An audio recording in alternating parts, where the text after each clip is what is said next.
कि नवाब मीर बरकत अली खान इंतकाल कर गए और उनकी तदफीन यहाँ पर है, तो सारे मजलिस-ए-साहबज़ादागान बहुत गमज़दा थे और हम फौरी ये हमारे पास दावतनामा आया था कि रिश्तेदार जो हैं उनके हम मिल सकते हैं उनसे जाकर। तो हम चौमल्ला पैलेस गए थे सारे लोग और बहुत गमज़दा थे नवाब मीर बरकत अली खान मुकर्रम जा बहादुर की इंतकाल पर। हम गए वहां पर, जो हम कर सकते थे कंडोलेंस उनके साथ किए और अजमत जा बहादुर से भी मिले, मुकर्रम जा की साहबजादी से भी मिले, शाकात जा से, प्रिंसेस असरा से भी मिले, बहुत गम का इजहार करे। और मिलने के बाद हम खुद ये डिसाइड कर रहे थे कि नए निज़ाम का अनाउंसमेंट फौरी होना चाहिए।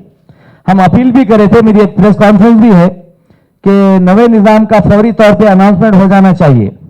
लेकिन हमको ये पता नहीं था कि किसी को बुलाए बगैर और 1 to 6 डायनेस्टी जो सारे रिश्तेदार हैं उनको बुलाए बगैर चंद लोगों के कहने पर आकर वेरी नेक्स्ट डे अजमत जा को बना दिया गया।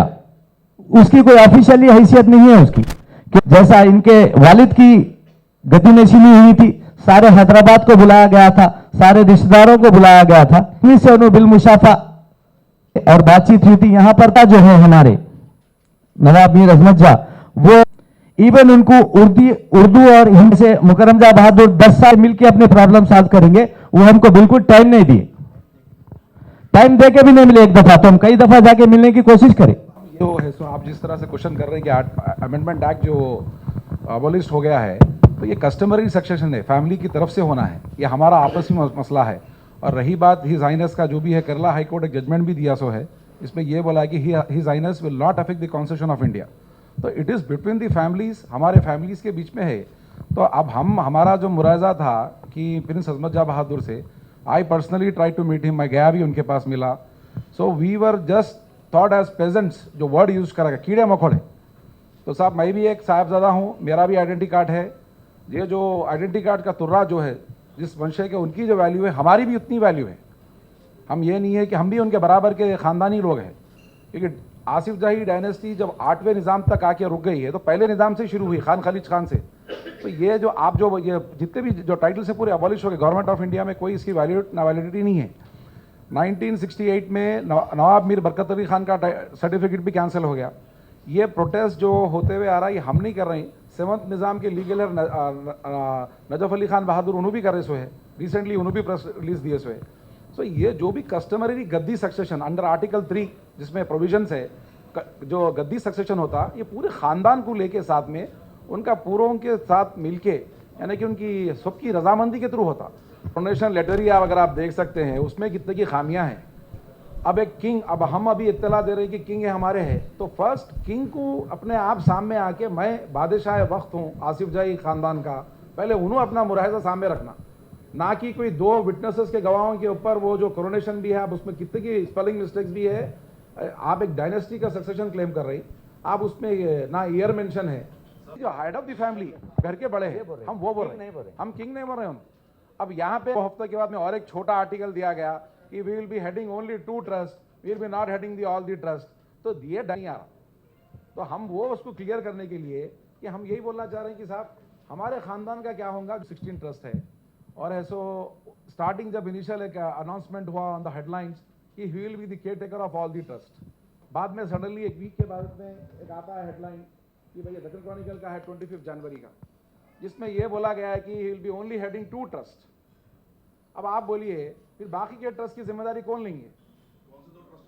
अब वो उनके खुद के ट्रस्ट है, मुकर्रम जा एजुकेशन सोसाइटी जो है और मुकर्रम जा औकाफ कमेटी जो मेन ट्रस्ट है, जिसमें प्रॉपर्टीज का जिक्र किया जा रहा है। तो अब मेन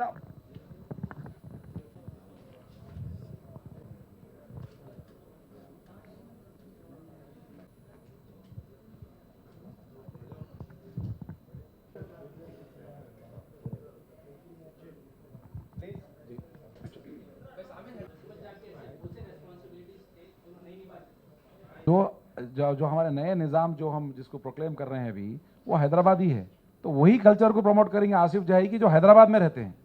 अब ये नहीं कि बस लंदन से आप फोन करके I am just taking care of this thing बोले तो नहीं होगा। तो हैदराबाद के जो और नौरे ख्यार खान बहादुर हैदराबाद में आसिफ जाही के फेस रहे हैं, और ये बात पूरों को मालूम है। Is a localite, everybody knows him, is name.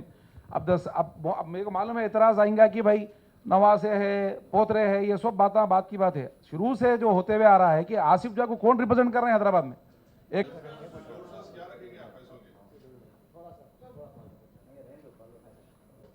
Financial matters है, फाइनेंशियल देखने में कोई मेरे से बेहतर है यहाँ पे जो साहिबजादेगान में ट्रस्ट में जो लोग हैं, थोड़े प्रॉपर्टीज़ के एक्सपर्ट है, थोड़े फाइनेंशियल उसके एक्सपर्ट है। पूरी चीज़ें मैं नहीं समझ सकता इमीडिएटली, जब मेरे सामने रखेंगे वो समझ में आएंगे और मैं कॉन्टैक्ट्स से जो भी कर सकूँगा करूँगा उसके लिए। फाइनेंशियली जो हो सकता है टूरिज्म के लिए, अभी मैं सेंट्रल गवर्नमेंट के उनसे बात कर रहा था, किशन रेड्डी के साथ था मैं। देन आई मेट KTR, अभी 20 मिनट पहले की बात कर रहा हूँ। KTR से भी बात कर रहा, ऑलरेडी बोल दिया मैं, किशन रेड्डी को भी बोला सेंट्रल गवर्नमेंट के, whatever we can do will do. Mainly my thing is the contacts and to see what I can do, and they'll have to put up the matters to me because I don't know everything about every subject. जब जाके आप president of India को आप army के बारे में पूछे तो उसको नहीं मालूम रहता। They have a certain person to answer that, so I have the right people with me. आप लोगों को डिसाइड कर लेना। He has already come forward with many things. The fact that he has taken the responsibility is embarrassed. Look, I'm Ahmed, owner, publisher of Hyderabad. The person जो बना रहा है इसका रजाकार या मूवी, रजाकार के बारे में जो पिक्चर बन रहा वो नारायण रेड्डी बोल के कोई बना रहे हैं। कांग्रेस के थे, अब बीजेपी को शिफ्ट हुए। उनकी लाइफ शुरू हुई मेरे साथ, एक ज़माने में मेरे साथ रहते थे। वो बोले मेरे साथ रहे तो वो मेरे को बोलते थे कि मैं आपके साथ रहा तो मेरी लाइफ बन जाती। वो जाके मैं समझ CWC के मेंबर भी बन गए, उन्होंने दिल्ली में बीजेपी ज्वाइन करे, उन्होंने पिक्चर बना रहे। तो मेरा थोड़ा इन्फ्लुएंस है, उन्होंने वो तक डिस्टॉर्ट कर रहे थे कि ऑपरेशन पोलो क्यों बोलते उसको। तो आई करेक्टेड हिम कि पोलो क्यों बोलते, बिकॉज ऑफ क्या बोलते हैं, because you know there were 17 और 18 पोलो ग्राउंड्स इन हैदराबाद, जो क्या बोलते हो सर्विखार जो सो आके पोलो इंट्रोड्यूस करे थे वहाँ। तो we became very popular with polo, उसके लिए वो ऑपरेशन पोलो बोलते। तो उन्होंने कुछ और ही समझ के और एक भयंकर मीनिंग निकाल के वो फिर मुसलमानों के खिलाफ बना रहे। एक करेक्शन में ऑलरेडी कर दिया, समझे ना, वो सामने बात करके मेरे गलती कर दिया, बिकॉज मैं बोले बात से अब उन्हें नहीं कर सकता हूँ, जैसा जो उनका वो था इरादा था वो।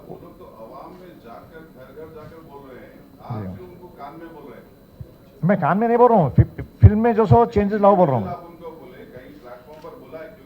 ये हुआ, मेरी बात हुई 6 दिन पहले, उन्हें बना रहा बोल के मेरे को मालूम है खाली 7-8 दिन पहले। तो 7-8 दिन में कुछ जादू करने में हर चीज कर रहे हैं। ये छोड़ो यार, एक ही बात लेके बैठेगा। नहीं अभी अब साहब आज ही निजाम मुनक्किद किया गया, तो अभी ये चीज ये क्या फंक्शन है, आप फंक्शन के ताल्लुक से बात करिए। आप don't change the topic please.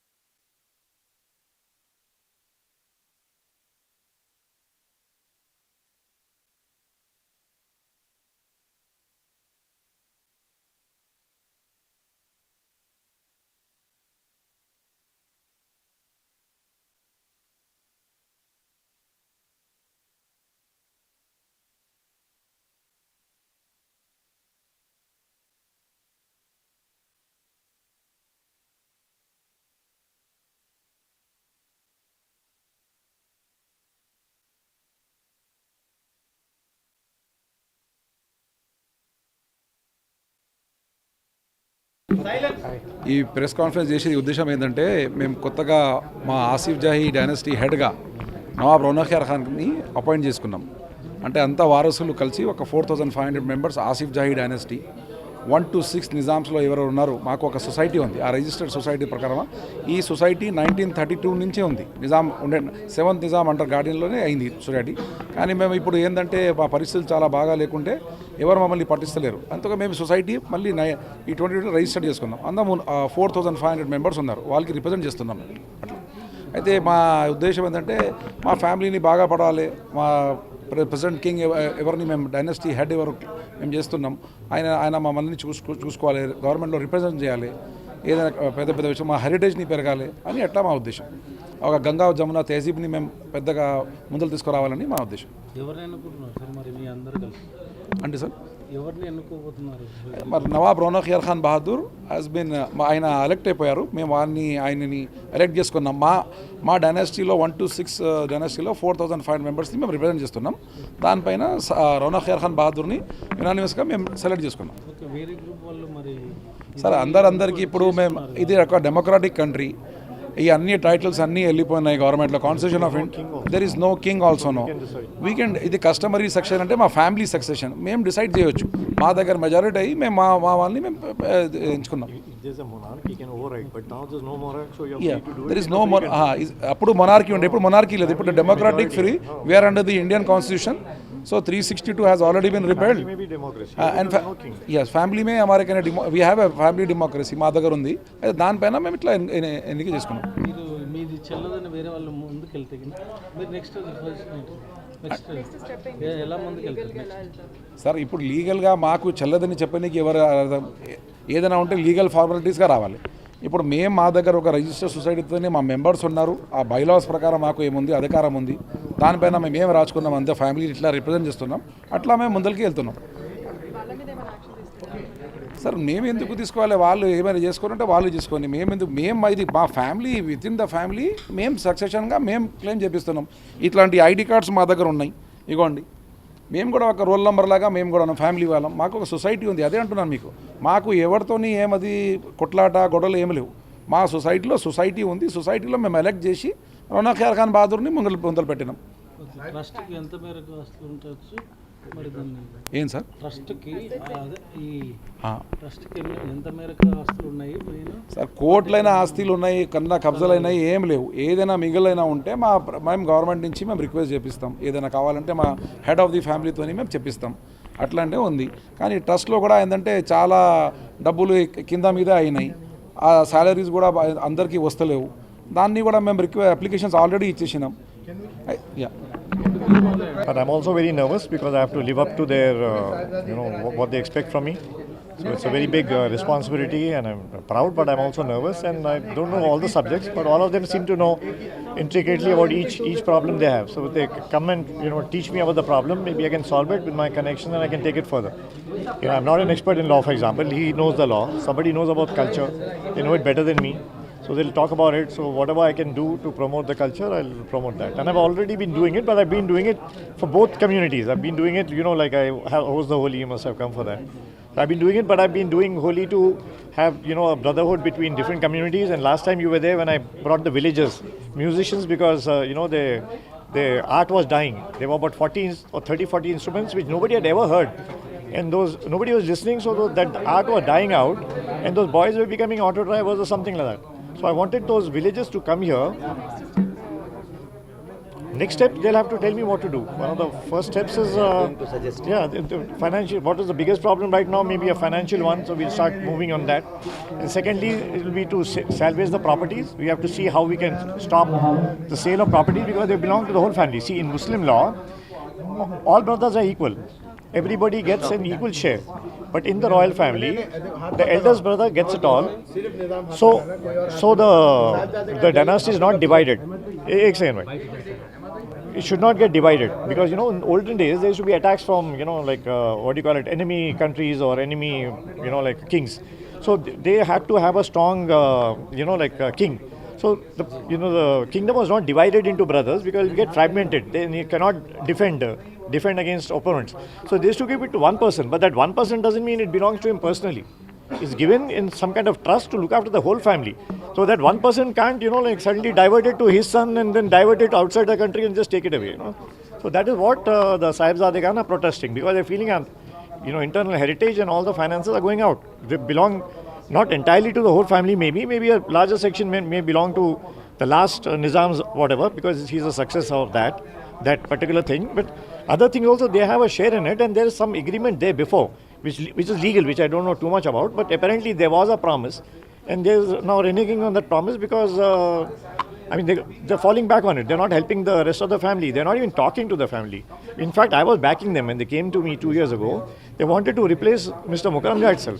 So out of sheer respect, that's a terrifying thing because I was born knowing Mukarramja, so you can't disrespect some elder. But now when this happened, even now, I told them to go and try for Mukaranja's son one more time. I even went personally. I think they didn't tell you. I also told him to stay here, we'll back you. And then he stopped communicating with anyone. So after that, I think they took the step of selecting me and to protect their, whatever, to protect their interests or their estate and everything put together. Just hold this hand.